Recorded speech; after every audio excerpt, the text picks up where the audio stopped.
We are staying on the financial trajectory. Now, financial health plays a crucial role in the overall well-being, influencing everything from one's lifestyle choices to work performance and even a person's ability to find joy in life. Today, we're joined by Mr. Markus Lenga, a personal financial advisor, here to share the strategies for maintaining strong financial well-being. Good morning, sir, and welcome to Good Morning Namibia. Good morning, Simon. How are you? I'm doing well, thank you. How are you doing? Very good. For those of us who may not know what financial well-being is, how do you personally define financial well-being? Financial well-being is when you keep track of your money by saving and spending your money wisely. Even if you find yourself in a difficult situation, you have some money for emergency. Yeah. Now, which are the most important behaviors that support long-term financial goals? Spending wisely, budgeting, planning for futures, like education cost and savings also.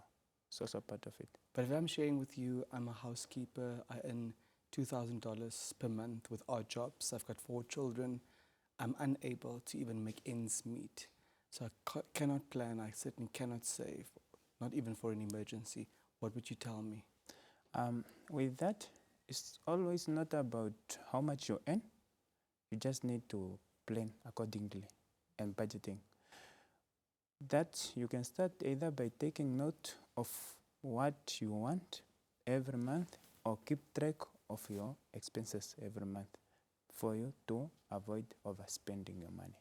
Yeah. Even if I don't have enough to make ends meet? What's needed, as long as you earn something, you just need to make saving for every month. Even a $50 is enough.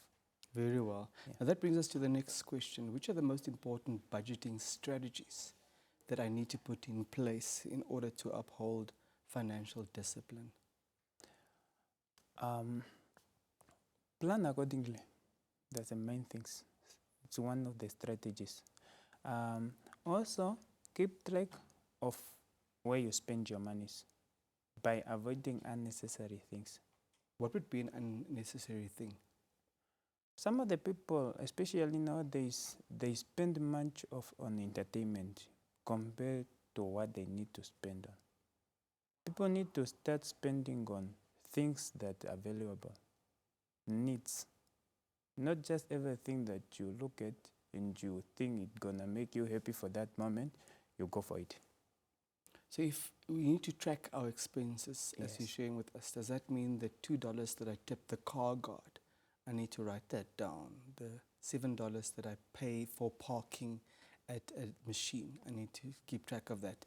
The 10% I tip the waiter after my lunch, that needs to be documented. Yes, because if you know it's costly for you, and if you keep track of that, what if you save it a certain month where you didn't go at that place where you spend more much? Then you can save that money. And in a case of emergency, anything happened to you, you can save and you have that money ready. You can use it to sort any problem you have. Now, saving for an emergency does appear to be a recurring theme this morning. You also shared with us, even if I put aside a $50 per month, that already makes a difference. Yes. But if this is month 2, so I've put aside $100, and then there's a death in the family that I didn't budget for, that there's no funeral policy for, what do I then do? If my emergency fund is not enough to fund the emergency. Emergency fund is not always about if it's enough or not enough, as long as you have something that you can able to contribute to that death in the family, or as long as you can able to help one another by adding. That $100 that you have. Yes, it's better than nothing. Yeah, it's no, that's true. Yeah, it's better than nothing. Some may be operating in industries where it's either commission-based or it's erratic. Yes. You know, if I'm in the construction industry, we know that when the rainy season looks good, there's an upsurge in construction projects, but we're a drought-prone country, so my income may not be the same from month to month. How do I navigate that? How do I manage my finances when my income is inconsistent? I always advise people to start lower. What does it mean by that?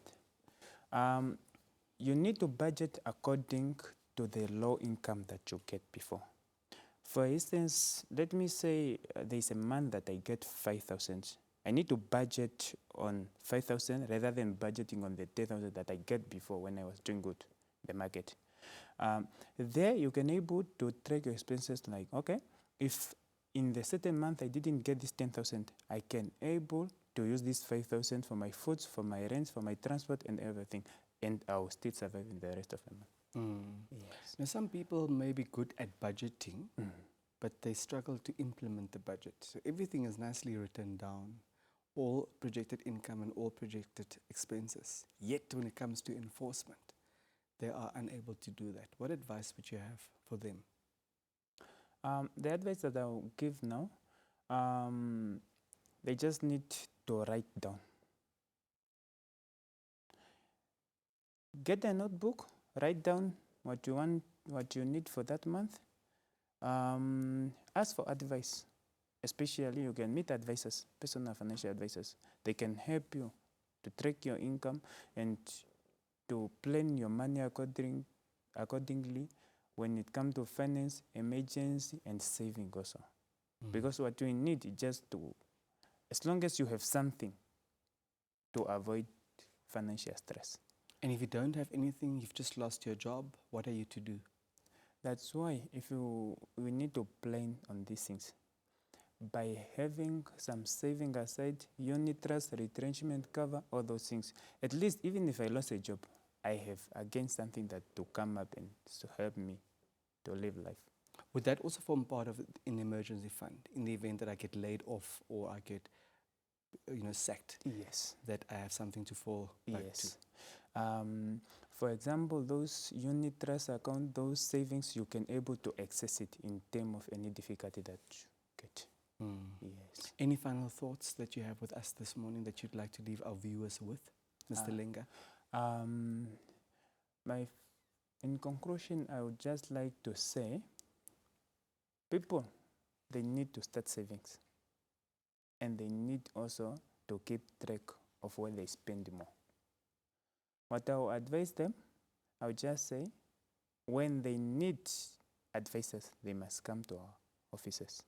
And when they are finding themselves in difficult, they must also learn from their mistakes. Yes. So what happens if you give me advice and you believe it's sound advice and I implement the advice and it doesn't go according to the plan? Do I have recourse, or is it there's nothing that you can do about it? If I give you advice and you didn't use it, I used it, but it didn't work. There's no way, as financial advisor, we give you advice and it doesn't work for you. So if you give it and we use it, it will work? Yes, unless you ignore it. Very if we well. tell you, okay, your monthly income, it's, let me say you are getting 20,000 and you are going to save 2,000 every month, and you want that saving every after 5 years. I know you are going to get good money. You can use it to budget for your cars. You can use it to graduate for your car. But if you are this type of a person, we tell you that cut this cost. You enjoy too much on expenses, which are on your entertainments, and you don't keep money on your account, and your policy lapse, all these things become terminated, and you don't have money anymore. What will you do? Then it's your own mistake. Indeed. But as we give advice that work for people, and it's up to us to follow or not. It's up to you to follow or not. Very well. Yes. Yeah. Thank you for your time and thank you for sharing your wealth of expertise with us this morning, sir. Okay. Yeah. Financial advisor, Mr. Markus Lenga, talking to us about the fundamentals of what amounts to financial well-being. When we return, black tax is on the agenda.